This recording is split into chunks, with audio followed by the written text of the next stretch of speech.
Good morning, class 11. Today we'll discuss chapter 10, straight line. Now we are going to discuss the topic कि अगर आपको line की एक general equation दी हुई है तो आप उसे डिफरेंट फॉर्म्स में कैसे कन्वर्ट कर सकते हैं. ठीक है. Suppose you are given the journal equation of the line ax plus by plus c is equal to 0. आपको ये जनरल इक्वेशन दी हुई है लाइन की और आपने इसे डिफरेंट फॉर्म्स में रिड्यूस करना है. ठीक है. सबसे पहले देखिए हम कौन कौन सी फॉर्म में इसे रिड्यूस करेंगे. सबसे पहले हम इसे स्लोप इंटरसेप्ट फॉर्म में रिड्यूस करेंगे. स्लोप इंटरसेप्ट फॉर्म तो आपने पढ़ी हुई है. स्लोप इंटरसेप्ट फॉर्म कौन सी होती है? y is equal to mx plus c. Second form में हम इसको रिड्यूस करेंगे intercept form. Intercept form of line वो क्या है हमारे पास? x upon A plus Y upon B is equal to 1. Third हम इसे रिड्यूस करेंगे नॉर्मल फॉर्म में. नॉर्मल फॉर्म हमारे पास कौन सी होती है? x cos alpha plus y sine alpha is equal to p, where alpha is the angle between the perpendicular and the x-axis and p is the perpendicular distance from the origin to the line. ठीक है जी. तो हम इस equation को, अगर आपको कोई ऐसी इक्वेशन दी है और हमने उसे इन डिफरेंट फॉर्म्स में कन्वर्ट करना है तो क्या करेंगे. देखिए सबसे पहले स्लोप इंटरसेप्ट फॉर्म में आप क्या देख रहे हैं? y इस तरफ है, x और कांस्टेंट हम उस तरफ है. तो हम इसमें भी ऐसे करेंगे. y को इस तरफ रखेंगे, x और कांस्टेंट टर्म को शिफ्ट कर देंगे. जब मैं इसे इस तरफ लेके जाऊंगी तो दोनों का साइन क्या हो जाएगा? चेंज. फिर आप देख रहे हैं कि y का कोफिशिएंट क्या है? 1. तो यहाँ भी y का कोफिशिएंट 1 बनाने के लिए हम क्या कर देंगे? इसको b से डिवाइड कर देंगे. ठीक है. Minus a upon B X minus c by b. Here this minus a upon b is the slope of the line and this minus c by b is y intercept of the line. ठीक है जी. तो यहां से देखिए मेरे पास अगर एक इक्वेशन मेरे को दी है लाइन की और मुझे स्लोप निकालना है तो यहां से मेरे पास क्या फार्मूला बन गया? स्लोप मैं डायरेक्ट भी निकाल सकती हूँ. That is minus coefficient of x divide by coefficient of y. Minus a है, minus a is what? Coefficient of x. क्या है? Divide by b. b is coefficient of y. ठीक है. तो स्लोप का एक डायरेक्ट मेरे पास फार्मूला आ गया यहाँ से, minus coefficient of x divide by coefficient of y. ठीक है. तो इस तरह से एक जर्नल इक्वेशन को हम किस में कन्वर्ट कर सकते हैं? स्लोप इंटरसेप्ट फॉर्म में. ठीक है जी.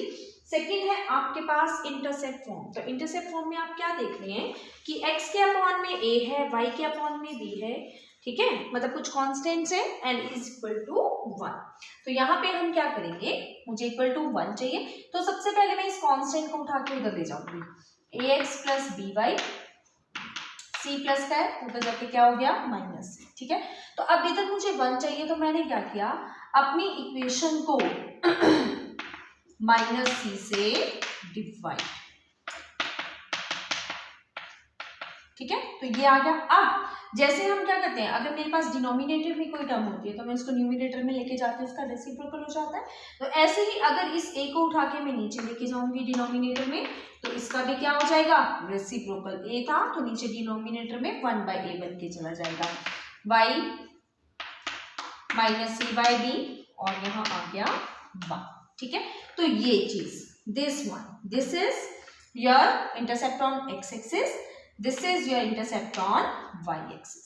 इस तरह से हम इसे जो है वो रिड्यूस कर सकते हैं, चेंज कर सकते हैं, कन्वर्ट कर सकते हैं इंटरसेप्ट फॉर्म में. ठीक है जी. देखिए ऐसे हो गया ना, x upon some constant, x upon some constant plus y upon some constant is equal to 1. ठीक है जी. नेक्स्ट आपने कन्वर्ट करना है इक्वेशन को नॉर्मल फॉर्म में. ठीक है जी. तो नॉर्मल फॉर्म आप देख रहे हैं क्या है आपके पास? x cos alpha plus sine y alpha is equal to p. तो यानी c को, कांस्टेंट को मुझे उधर लेके जाना पड़ेगा क्योंकि इधर मेरे पास सिर्फ x और y की टर्म. ठीक है. तो इस नेगेटिव को मैं इधर ले आऊं क्योंकि P क्या ले लिया हम, परपेंडिकुलर डिस्टेंस, तो उसको पॉजिटिव करने के लिए मैं इस माइनस को इधर उठा के ले आती हूँ। ठीक है जी, क्लियर। अब मुझे क्या चाहिए यहाँ पे, x cos अल्फा, यानी a और b नहीं चाहिए, a की वैल्यू किसमें चाहिए, cos अल्फा में, b की वैल्यू किसमें चाहिए, sin अल्फा। तो हम क्या करेंगे, इस इक्वेशन को x के कोफिशिएंट का स्क्वायर किससे डिवाइड करेंगे, divide the equation by coefficient of x का square plus coefficient of y का स्क्वायर अंडर दी रूट। तो यहाँ x का कोफिशिएंट कितना है, माइनस है, माइनस a का स्क्वायर करूंगी तो क्या हो जाएगा, प्लस। ठीक है जी, कोफिशिएंट ऑफ y कितना है, माइनस b, माइनस का स्क्वायर करूंगी तो अगेन प्लस। ठीक है, तो यानी मैं इस इक्वेशन को किससे डिवाइड करूंगी, मैं हर टर्म को सेपरेटली डिवाइड कर रही हूँ, एक्स स्क्वायर के कोफिशिएंट और वाई स्क्वायर के कोफिशिएंट के स्क्वायर के सम से। ठीक है जी, और यहाँ भी डिवाइड करेंगे, it is under root of a square plus b square. ठीक है, तो ये a over under root of a square plus b square मुझे कॉस अल्फा की वैल्यू देगा, ये आपको साइन अल्फा की, और ये आपको देगा perpendicular distance from the origin to the line. ठीक है जी, तो इस तरह से आपने जो है वो फॉर्म्स रिड्यूस कर ली। चलिए हम कुछ क्वेश्चंस डिस्कस करते हैं इसी पर बेस्ड। एक्सरसाइज 10.4 है आपकी, देखिए जैसे equation of the line is, आपको लाइन की इक्वेशन दी हुई है, ठीक है, 3x minus 4y plus 10 is equal to 0, ये इक्वेशन आपको दी हुई है लाइन की। ठीक है, फाइंड इट स्लोप, आपने स्लोप निकालनी है, तो स्लोप मैं डायरेक्ट निकाल सकती हूँ। स्लोप कैसे निकाल देंगे, minus coefficient of x divide by coefficient of y। ठीक है जी, तो x का कोफिशिएंट कितना है 3, तो minus of 3 divide by coefficient of y, that is minus 4। Minus से माइनस कैंसिल, स्लोप कितनी आ गई आपके पास 3/4। सेकंड वो कह रहा है x और y के इंटरसेप्ट्स आपने निकालने हैं, तो क्या करेंगे हम, ये इक्वेशन है, इंटरसेप्ट्स निकालेंगे, यानी इंटरसेप्ट फॉर्म यूज करेंगे, दिस वन x अपॉन a plus y upon b is equal to 1। तो यहाँ पे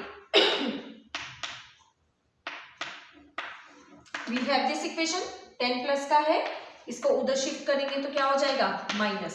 अब इंटरसेप्ट फॉर्म में आपको क्या चाहिए, यू नीड 1, यहाँ क्या है -10, तो मैं अपनी पूरी इक्वेशन को क्या कर दूंगी, -10 से डिवाइड, ये आ गया x अपॉन -10/3, ये आपका डिनोमिनेटर में आ गया, माइनस माइनस प्लस y/4, 10 से 10 कैंसिल, दैट इज 1। ठीक है जी, तो x एक्सिस पे आपका इंटरसेप्ट आ गया -10/3 और y पर आ गया 10/4, डिवाइड कर सकते हैं आप इसे 2 से, तो ये हो जाएगा 5/2। ठीक है जी, तो इस तरह से आप इसे किसमें कन्वर्ट कर सकते हैं, इंटरसेप्ट फॉर्म में। ठीक है जी, ऐसी सपोज अगर वो कहता है कि आप इसे स्लोप इंटरसेप्ट फॉर्म में कन्वर्ट करिए, तो स्लोप इंटरसेप्ट फॉर्म में कैसे कन्वर्ट करते हैं, स्लोप इंटरसेप्ट फॉर्म में y वाली टर्म्स एक तरफ लेते हैं और x और कांस्टेंट टर्म दूसरी तरफ, -4y, देखिए माइनस सारी इक्वेशन में से क्या हो रहा है, कैंसिल, और y का कोफिशिएंट क्या चाहिए 1, तो पूरी इक्वेशन को क्या कर देंगे 4 से डिवाइड।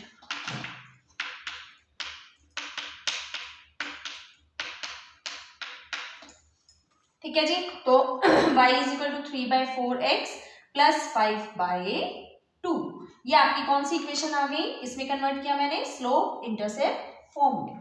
ठीक है, अब एक क्वेश्चन डिस्कस कर लेते हैं हम नॉर्मल फॉर्म का, this is very simple exercise, आप इसे खुद से कर सकते हैं। ठीक है, आपको अगर कंसेप्ट समझ आ गया ये वाला, क्वेश्चंस में आपको प्रॉब्लम नहीं आएगी। देखिए क्या है आपके पास question, reduce the following equation to the normal form, आपने इसे नॉर्मल फॉर्म में रिड्यूस करना है, and find p, normal form में रिड्यूस करना है और p की वैल्यू निकालनी है। ठीक है, तो नॉर्मल फॉर्म क्या है, this is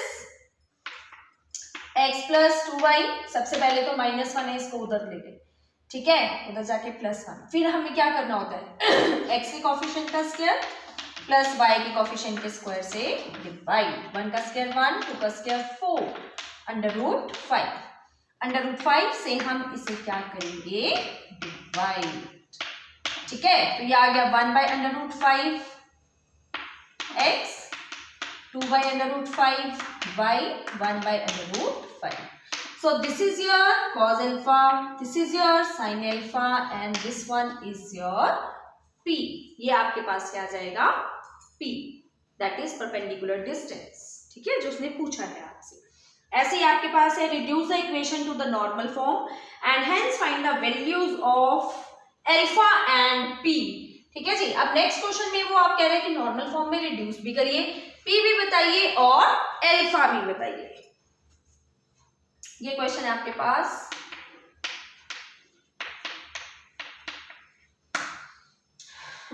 x minus √3y plus 2 is equal to 0। तो सबसे पहले 2 प्लस का इसको उठा के उधर ले जाएं। ठीक है जी, फिर माइनस है, माइनस क्या कर देंगे, आप माइनस से इसे डिवाइड कर देंगे। तो माइनस डिवाइड कर दें या फिर हम कह दें कि माइनस को हमने, माइनस था, माइनस को इधर शिफ्ट कर दिया तो साइन चेंज हो जाएंगे। ठीक है, this is -x plus √3y is equal to 2। ठीक है, साथ में आप चाहें तो 2 से भी डिवाइड कर सकते हैं, विल डिवाइड बाय 2। ठीक है, दो बार करने की बजाय आप डायरेक्टली इसको -2 से क्या कर दीजिए, डिवाइड। राइट, तो माइनस माइनस क्या हो जाएगा, plus, and this is √3/2y। हमने इधर ले लिया 1। ठीक है जी, अब दिस इज योर क्या होगा, cos alpha and this is your sin alpha. ठीक है, क्या होगा, ये आपके पास cos अल्फा और ये आपके पास sin अल्फा। ठीक है, अगर आप इसे 2 से इस तरह से डिवाइड नहीं करेंगे, देखिए क्वेश्चन 2 तरीके से हो सकता था। आपने सपोज मैंने पहले इसको 2 से डिवाइड नहीं किया था, तो आप क्या करते, x के कोफिशिएंट और y के कोफिशिएंट से इसे डिवाइड करते, वो भी 2 आता। ठीक है ना, x के कोफिशिएंट का, x का कोफिशिएंट कितना है 1 का स्क्वायर, y का कोफिशिएंट कितना माइनस, माइनस का तो स्क्वायर प्लस ही हो जाएगा, √3 का स्क्वायर, 1 का स्क्वायर 1, √3 का स्क्वायर 3, √4 दैट इज 2। तब भी आप इसको क्या करते, 2 से डिवाइड, तो 2 से डिवाइड हो गए 2/2, ये क्या आ जाता है आपके पास 1। ठीक है, तो चाहे आप 2 को इधर से ले आइए या फिर आप इनके कोफिशिएंट से डिवाइड करेंगे, will have the same thing. तो x cos अल्फा यानी cos अल्फा आ गया मेरे पास -1/2, sin अल्फा आ गया मेरे पास √3/2 और p मेरे पास आ गया 1। ठीक है, अब उसने मेरे से sin अल्फा cos अल्फा नहीं पूछा, he is particularly asking the alpha. Alpha की वैल्यू आपको बतानी है। तो देखिए -1/2 cos किस पे होता है, कैसे निकाल सकते हैं, 1/2 चेक करते हैं, 1/2 किस पे होता है, हाँ जी cos 1/2, cos 1/2 इज, देखिए sin 1/2 30 होता है, तो cos 1/2 कितना होगा 60। तो ये आ गया आपके पास cos 60। फिर माइनस को रिजॉल्व करना है आपने, तो आपको पता है cos सेकंड क्वाड्रेंट में माइनस होता है, तो सेकंड क्वाड्रेंट में लेके जाने के लिए क्या करेंगे, 180 में से इसको माइनस, 180 पे नो चेंज। ठीक है, 180 नो चेंज, तो cos 60 बनेगा and 180 minus 60 second quadrant, second में cos नेगेटिव। ठीक है, तो ये कन्वर्जन हमने कर दी, 180 माइनस 60 दैट इज cos 120। तो cos से cos न्यूट्रलाइज, अल्फा की वैल्यू कितनी आ जाएगी आपके पास 120। ठीक है, इससे निकालेंगे तब भी सेम ही आएगी आपके, तो अल्फा आ गया आपके पास 120 और p आ गया आपके पास 1। ठीक है, सो नेक्स्ट आपके पास कंसेप्ट है एंगल बिटवीन टू लाइंस। दो लाइंस के बीच में आपने एंगल निकालना है। ठीक है, तो दो लाइंस के बीच में जो एंगल है वो उनकी स्लोप से निकलता है। किन्हीं भी दो लाइंस के बीच में अगर आपको एंगल निकालना है तो आपको उनकी स्लोप्स पता होनी चाहिए। ठीक है, एंगल का फार्मूला हमारे पास है tangent theta is equal to m1 minus m2 over 1 plus m1 m2 modulus. ठीक है, मॉड्यूलस जब भी हम ओपन करेंगे, इक्वेशंस बनाएंगे तो प्लस माइनस के साथ ओपन होगा। ठीक है जी, क्योंकि एंगल भी आपके दो हो सकते हैं, ऑब्ट्यूस और एक्यूट। ठीक है, दो लाइंस के बीच में एंगल आपका ऑब्ट्यूस भी हो सकता है और एक्यूट भी हो सकता है। देखिए ये है एक एंगल ये होगा, लेट दिस इज थीटा, तो दूसरा कितना होगा 180 माइनस थीटा।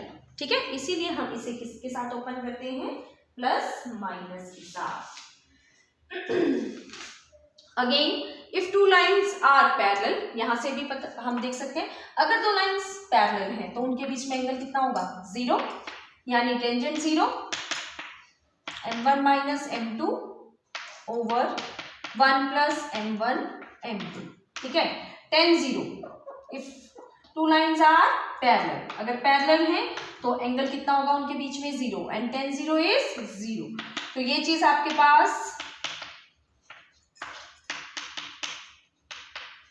क्योंकि 0 प्लस माइनस तो 0 ही रहेगा, क्रॉस मल्टीप्लाई होकर कितना आ गया 0 m1 माइनस m2। तो आपने टर्म शिफ्ट की, m2 को इधर ले आए, तो आपके पास इफ लाइन्स आर पैरेलल तो क्या कंडीशन आ गई m1 is equal to m2।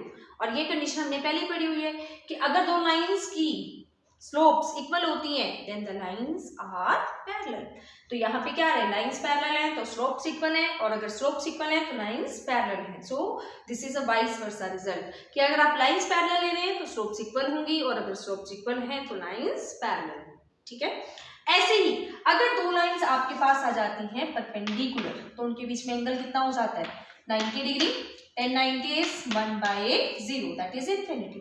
Not define, not define कैसे लेते हैं हम 1/0 से, तो मैं क्रॉस मल्टीप्लाई करूंगी तो देखिए ये चीज क्या हो जाएगी, अब this becomes m1 plus m2 1 plus m1 m2, और इसको करेंगे तो 0। ठीक है, m1 m2 is equal to minus, हमने पहले भी कंसेप्ट किया था कि अगर लाइंस परपेंडिकुलर हैं तो उनकी स्लोप्स का प्रोडक्ट कितना होगा -1, एंड वाइस वर्सा अगर स्लोप्स का प्रोडक्ट -1 है तो लाइंस क्या होंगी परपेंडिकुलर।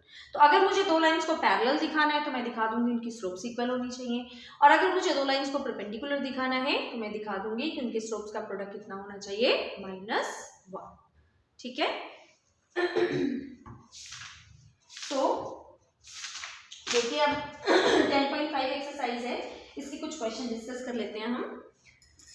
मैं आपको हिंट दे देती हूँ, क्वेश्चन आप खुद भी कर पाएंगे कि किस तरह से आपने करने हैं, सॉल्व आप खुद कर लीजिएगा। देखिए जैसे फर्स्ट क्वेश्चन है, find the angle between each of the following pair of lines, x plus 2y plus 9 is equal to 0। एक लाइन ये दी हुई है और दूसरी है 3x plus y minus 7 is equal to 0।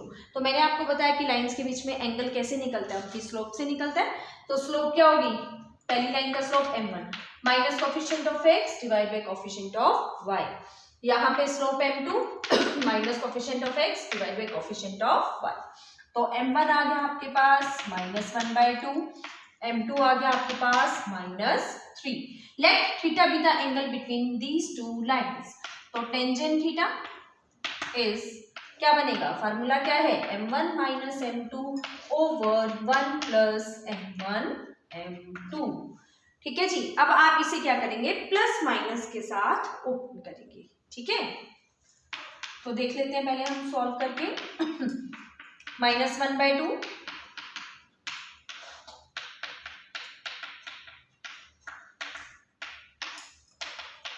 तो minus minus plus 3 minus 1/2 that is 5/2, और यहाँ पे अगेन 5/2, तो कैंसिल हो गया तो 1 ही आ गया। tan theta is equal to 1, plus minus खोलने की जरूरत ही नहीं पड़ेगी हमें, कितना आ जाएगा 1 किस पे होता है टेंजेंट 45 पे, तो थीटा आ गया 45, -1 लेते तो थीटा कितना आ जाता 135, तो 180 से आप इसे माइनस करके भी देख लीजिए तब भी क्या आएगा 135। ठीक है, तो इस तरह से आप क्या निकाल सकते हैं एंगल बिटवीन टू लाइंस। अब सेकंड क्वेश्चन आपका दिया हुआ है इसमें, the acute angle between two lines. अब आपको दो लाइंस के बीच में एंगल दिया है, एंगल कितना दिया है 45 डिग्री, थीटा π/4 दिया है। ठीक है जी, theta is π/4 and slope of one line is 1/2। आपको हम इसे m2 मान लेते हैं, क्या निकालना है m1, या आप इसे m1 ले लीजिए और आपको क्या निकालना होगा m2। ठीक है जी, वो कोई फर्क नहीं पड़ेगा because the things is in modulus. m1 minus m2 over 1 plus m1 m2, तो थीटा 45, m1 फाइंड करना आपने, m2 1/2 है, tan 45 क्या आएगा 1, तो m1 minus m2 2 times of, चलिए हम मैं एलसीएम भी साथ ही ले लेती हूँ, 2m1 minus 1 m2 plus m1, 2 से 2 आपका कैंसिल हो जाएगा, और जब मैं मॉडुलस ओपन करूंगी तो प्लस माइनस 1 के साथ, तो यहाँ से आप सॉल्व करेंगे तो m1 की दो वैल्यूज आपके पास एग्जिस्ट करेंगी, m1 आइदर -1/3 और 3, सॉल्व करके देख लीजिए यही वैल्यूज हैं, ठीक है जी, एक बार +1 के साथ और एक बार -1 के साथ, ठीक है। अब जैसे क्वेश्चन नंबर 5 देखिए, find the equation of the lines which pass through 4, 5 and makes equal angles with the lines, तो आपकी जो लाइन है वो किस में से पास कर रही है 4 और 5 में से, और इन लाइंस के साथ क्या बना रही है इक्वल एंगल बना रही है, तो आप पहले क्या करेंगे थीटा मान लेंगे, let the slope of our line जो हमें रिक्वायर्ड है उसका स्लोप कितना ले लिया हमने m1, ठीक है, और जो लाइंस हमें गिवन है वो क्या है 5x minus, question number 5 discuss कर रहे हैं हम, 5x minus 12y plus 6 is equal to 0, और सेकेंड है 3x is equal to 4y plus 7, ठीक है जी, इक्वल एंगल बना रही है आपकी, तो थीटा दोनों के साथ क्या बनाएगी सेम बनाएगी, आप इस लाइन का स्लोप निकाल दीजिए, क्या आएगा minus coefficient of x divide by coefficient of y, इस लाइन का स्लोप निकाल दीजिए, इसको इधर ले लीजिए पहले इक्वल टू 0 में, फिर हम स्लोप निकालेंगे, ठीक है, minus coefficient of x divide by coefficient of y, तो ये स्लोप आ गया 5/12, ये स्लोप आ गया 3/4, और हमारी जो लाइन है उसका स्लोप क्या आ गया m1, तो यहां से देखिए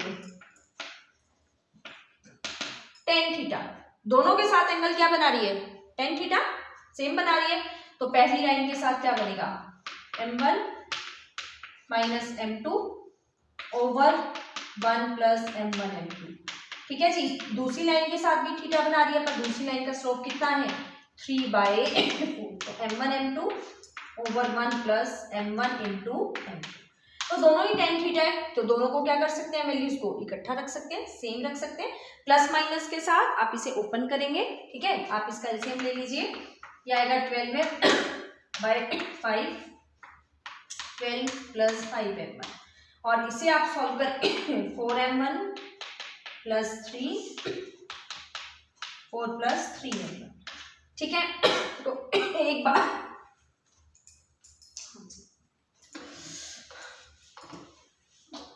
तो आप एक बार क्या करेंगे प्लस के साथ रखेंगे इसे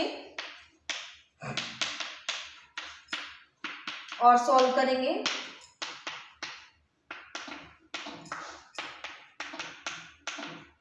एक बार सेम चीज को माइनस के साथ सॉल्व करेंगे, ठीक है, आपके पास m1 की दो वैल्यूज आ जाएंगी, एक यहां से, ठीक है, और एक यहां से, सॉल्व करके जो भी आपके पास वैल्यूज आएंगी m की, तो आपको पासिंग पॉइंट दिया हुआ है क्वेश्चन में 4 और 5, ठीक है जी, पासिंग पॉइंट क्या है आपका 4, 5, ये पासिंग पॉइंट है, यहां से आपको m1 की वैल्यूज मिल जाएंगी, एक वैल्यू आएगी, ठीक है, फर्स्ट वैल्यू, m2 की सेकेंड वैल्यू, ठीक है, m1 की दो वैल्यूज मिलेगी, तो आप कौन सी फॉर्म लगाएंगे नाइन्थ इक्वेशन के लिए 1 पॉइंट फॉर्म हम यूज करेंगे, ठीक है, 1 पॉइंट फॉर्म क्या होती है y minus y1 m x minus x1, तो पासिंग पॉइंट ये x1 y1 तो आपको ये दिया हो गया, ठीक है, एक बार m1 की ये वाली वैल्यू डालेंगे एक इक्वेशन आ जाएगी, फिर m1 की ये वाली वैल्यू डालेंगे दूसरी इक्वेशन आ जाएगी, तो you will have 2 equations of lines, ठीक है जी, तो ये एक्सरसाइज आप डिस्कस करेंगे, कंप्लीट कर लीजिएगा, ठीक है, क्वेश्चन नंबर 11 एक और डिस्कस कर लेते हैं हम, क्वेश्चन नंबर 11 है आपके पास, find the equation of the line which has y intercept 4, y intercept को हम क्या कहते हैं c, y इंटरसेप्ट 4 है and is parallel to the line, and required line जो लाइन हमें चाहिए वो किसके पैरेलल है? Parallel to 2x minus 3y is equal to 7 के। तो y इंटरसेप्ट आपको दिया हुआ है, आपको क्या चाहिए? स्लोप। तो इस लाइन का स्लोप निकालते हैं, इक्वल टू 7 है, -7 हो जाएगा। स्लोप क्या आएगी इसकी? Minus coefficient of x divide by coefficient of y, that is 2/3। Since our line is parallel to this line, जो हमारी लाइन है वो इस लाइन के पैरेलल है, तो जो इसका स्लोप है वही मेरी लाइन का स्लोप होगा। ठीक है, तो slope of required line is